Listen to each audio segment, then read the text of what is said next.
ഇപ്പൊ അതാണ് trend case. ഇപ്പൊ പുതിയ ട്രെൻഡ്, തൊപ്പിയൊക്കെ ഒരു ട്രെൻഡ് കൊണ്ടുവന്നപ്പോഴത്തേക്കിന് സത്യമാണെങ്കിലും എനിക്ക് അംഗീകരിച്ചു കൊടുക്കാൻ പറ്റുമോ? ഇപ്പൊ നാട്ടിലുള്ള എല്ലാരും 5 പേരെ വിളിച്ചിരുത്തിയിട്ട് ഗ്രൂപ്പ് ലൈവ്. മൊത്തത്തിൽ ഒരു ചീപ്പ് ലുക്ക്. എടാ ഇത് ആരടാ കണ്ണാടാ? ഇതേത് കണ്ണാടാ? തുടക്കത്തിൽ ഉടക്കാനാണ് ഭാവമെങ്കിൽ തന്റെ ഈ ക്ലോസറ്റ് കഴിയുന്ന ബ്രഷ് പോലത്തെ തലയുണ്ടല്ലോ പൊളിച്ചടുക്കി പെട്ടിലാക്കി പേഴ്സണലാക്കി കളഞ്ഞ ഒന്ന് വിളിച്ചോണ്ട് പോടോ. ഞാൻ സെർച്ച് ചെയ്തോടെ. എന്താ സബ്സ്ക്രൈബേഴ്സ് ഉണ്ട്? എനിക്കറിയില്ല. യൂട്യൂബർ ആണോ? അത്രക്ക് പോപ്പുലറായ എന്നെ കണ്ടിട്ട് മനസ്സിലായില്ലടാ ജാടത്തേണ്ടി. എന്നെ ലോകത്ത് എല്ലാവർക്കും അറിയണം എന്നില്ല, പക്ഷെ എന്ന് കരുതി ചുമ്മാ ഇരുന്ന് വാണം എന്നൊക്കെ വിളിക്കേണ്ട ആവശ്യമുണ്ടോ? മിസ്റ്റർ ബാഹുലേൻ, നിങ്ങളോട് എനിക്കൊരു ദേഷ്യമില്ല. വിവരമില്ലായ്മ ഒരു കുറ്റമല്ലല്ലോ. ഒരാളെ പറ്റി പറയുമ്പോ ചുമ്മാ ഇരുന്ന് വാണം എന്ന് പറയേണ്ട ആവശ്യമുണ്ടോടാ? കുറിയിട്ട കുണ്ണെ. വരാനുള്ളത് വഴി തങ്ങില്ല.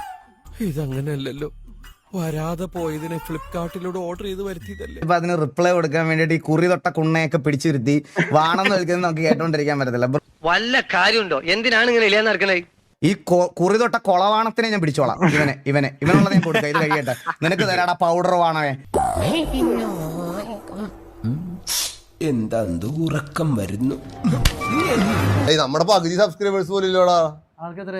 ആൾക്കാകെ 10-700 ചില്ലറുള്ളൂ. നല്ല എന്നിട്ടാണ് ഇത്ര വിഷമം പറഞ്ഞ ആള്. എന്റെ വായിക്കാത്ത കയറി വിടുവിച്ചാലേ ശരിയാവും. മറ്റേ കൺമശിക്കുണ്ടനെയും ഒക്കെ വിളിച്ചിരുത്തി 4 പേരായിട്ട് ഇരുന്ന് 1.5 മണിക്കൂർ അപരാധം പറയുന്നതിന് കിട്ടുന്ന വ്യൂസ് ഇല്ലേ, അതിന്റെ സ്റ്റാർട്ടിങ് സൂൺ എനിക്കുണ്ട്.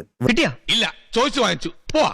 നീയൊക്കെ രാവിലെ തൊട്ട് വൈകുന്നേരം വരെ ഇരിക്കുന്ന വ്യൂസ് എനിക്കിപ്പോ തൽക്കാലം കിട്ടുന്നുണ്ട്. നിന്റെ ഒന്നും ഔദാര്യം എനിക്ക് എന്തായാലും വേണ്ട. നാണക്കേടായി പോയല്ലേ മോനെ. ഇതൊരു നടക്ക് പോണ മാതിരില്ല.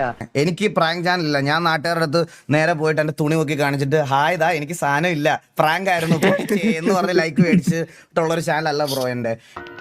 കിട്ടേണ്ടതൊക്കെ കിട്ടിയല്ലോ, സമാധാനമായല്ലോ. ഇനി സ്വസ്ഥമായിട്ട് വണ്ടി ഈ റോഡിൽ പോട്ടെ.